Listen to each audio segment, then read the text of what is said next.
Hey guys, got a 2019 plate Toyota CHR here. Just going to show you how to reset the tyre pressure warning light on it.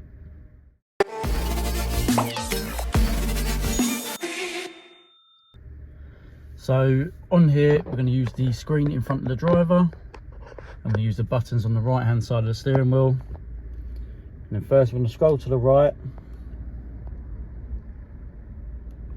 So we go to settings and scroll down, then go to vehicle settings, scroll down, setup,